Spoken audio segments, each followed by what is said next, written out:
Youth കഫേയിലേക്ക് സ്വാഗതം doctor Amal Jyothi.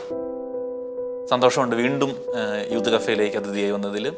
Doctor medical ഫീൽഡിലാണ്, നല്ലൊരു ശുശ്രൂഷയാണ് ചെയ്തുകൊണ്ടിരിക്കുന്നത്. പ്രത്യേകിച്ച് ജീസസ് യൂത്ത് പോലുള്ള സംഘടനയിൽ നിന്ന് വന്ന് പ്രോ ലൈഫ് മിനിസ്ട്രിയിലൊക്കെ വർക്ക് ചെയ്തുകൊണ്ട് ഒത്തിരി നല്ല രീതിയിലുള്ള ശുശ്രൂഷകൾ കാഴ്ചവെക്കാൻ പറ്റിയ ഒരു ഫീൽഡാണ് മെഡിക്കൽ ഫീൽഡ്. ഈ ഒരു ഫീൽഡ് തിരഞ്ഞെടുക്കാൻ കാരണം എന്താണ്? പ്രത്യേകിച്ച് ഈ ഒരു ഡോക്ടർ അല്ലെങ്കിൽ ഈ ഒരു പ്രൊഫഷൻ തിരഞ്ഞെടുക്കാൻ കാരണം? എനിക്ക് ശരിക്കും മാത്തമാറ്റിക്സ് ആണ് ഭയങ്കര ഇഷ്ടമുള്ള സബ്ജക്റ്റ്. ഇപ്പോഴും അതെ കേട്ടോ. ചെറുതിലൊക്കെ പഠിക്കുമ്പോഴാണെങ്കിലും എനിക്ക് കൂടുതൽ മാർക്കും മാത്സിനാണ് കിട്ടിക്കൊണ്ടിരുന്നത്. പക്ഷേ ഞാനൊരു ഹൈസ്കൂളിലേക്ക് എത്തുന്നത് 7ാം ക്ലാസ് വെക്കേഷൻ്റെ സമയത്ത് എൻ്റെ ലൈഫിലൊരു വലിയൊരു ഇൻസിഡൻറ്റ് ഉണ്ടായി. അതാണ് എൻ്റെ ജീവിതത്തിലെ ഒരു ടേണിംഗ് പോയിന്റ് എന്ന് പറയുന്നത്. അപ്പോൾ എനിക്ക് വളരെ പ്രിയപ്പെട്ട എൻ്റെ ഒരു കൂട്ടുകാരുണ്ട്, എൻ്റെ ഒരു കസിനും കൂടെയാണ്. ഞങ്ങളെപ്പോഴും ഒന്നിച്ചായിരുന്നു. ഒരു ദിവസം, ഒരു ഈസ്റ്ററിൻ്റെ തലേദിവസം പുള്ളിക്കാരി ഞങ്ങൾ രണ്ടുപേരും കൂടെ ഒരു പുഴയിൽ കളിക്കാനായിട്ട് പോയി. അപ്പോൾ അവിടെ പെട്ടെന്ന് പുള്ളിക്കാരി പുഴയിലേക്ക് വീണു. അപ്പോൾ ഞാൻ രക്ഷിക്കാനുള്ള ശ്രമത്തിനിടയ്ക്ക് ഞാനും വീണു. എൻ്റെ ഒരു ആൻറ്റിയും കൂടെ ഉണ്ടായിരുന്നു. അപ്പോൾ ആൻറ്റി ഞങ്ങളെ രക്ഷിക്കാൻ വേണ്ടി വന്ന് ആൻറ്റിയും വീണു. അപ്പോൾ ഞങ്ങൾ 3 പേരും വെള്ളത്തിലായിരുന്നു.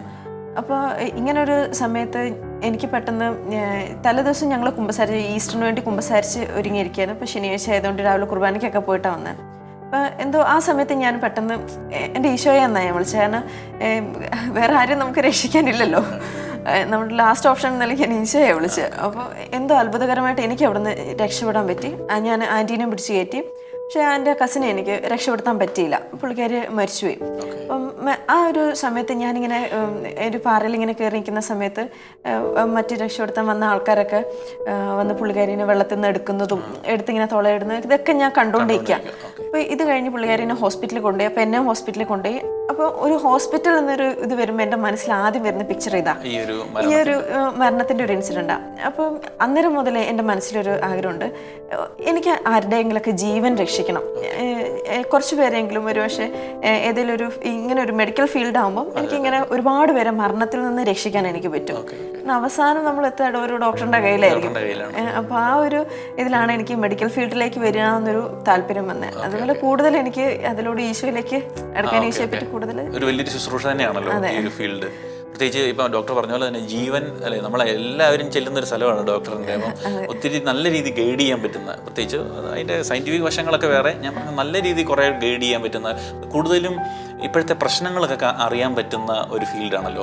ഞാൻ ഇപ്പം ചോദിക്കുകയാണെങ്കിൽ ഇപ്പോഴത്തെ ഇപ്പം കാലം മാറിക്കൊണ്ടിരിക്കുന്നു, പുതിയ ട്രെൻഡുകളൊക്കെ വന്നുകൊണ്ടിരിക്കുന്നു. നമുക്ക് എല്ലാവർക്കും വളർച്ച സംഭവിച്ചുകൊണ്ടിരിക്കുകയാണ്. നമുക്ക് നെഗറ്റീവ് ഫാക്ടർ എന്നൊക്കെ പറഞ്ഞാൽ കുറച്ച് കാര്യങ്ങളൊക്കെ ഉണ്ട്, എന്നാൽ പോലും നല്ല പോസിറ്റീവായിട്ട് ഒത്തിരി വളരുന്നുണ്ട്. പക്ഷേ നിങ്ങളൊരു മെഡിക്കൽ ഫീൽഡിൽ നിന്നുകൊണ്ട് നിങ്ങളുടെ എപ്പോഴത്തെ ഏറ്റവും വലിയൊരു കൺസേൺ എന്തായിരിക്കും, ഒരു പ്രശ്നമായിട്ട് തോന്നുന്നത്?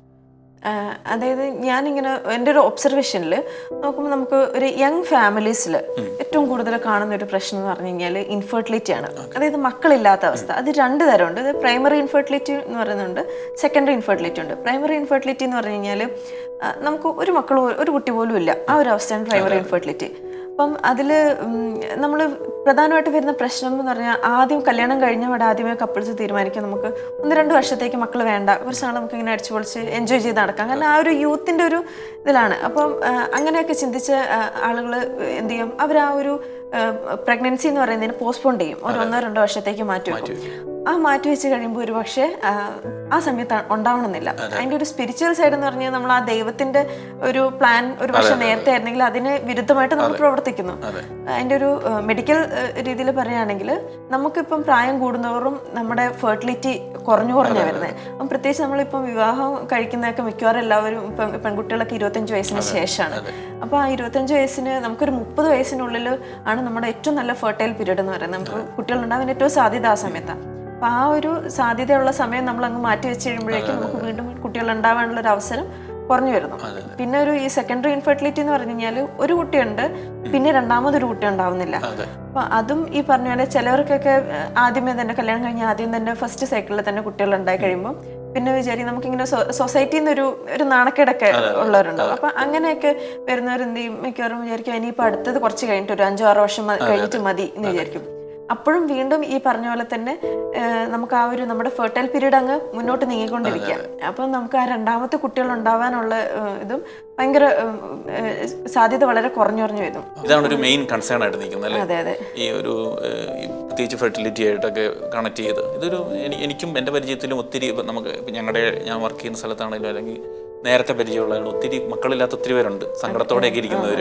അപ്പോൾ അവർ വളരെ പ്രാർത്ഥനകളിലൂടെ ഒത്തിരി കാത്തിരിക്കുന്ന, എനിക്ക് നല്ലോണം അറിയാം ഇതിൻ്റെ പെയിൻ. നമുക്ക് മക്കളില്ലാത്തതിന് വലിയൊരു പെയിൻ തന്നെയാണ്.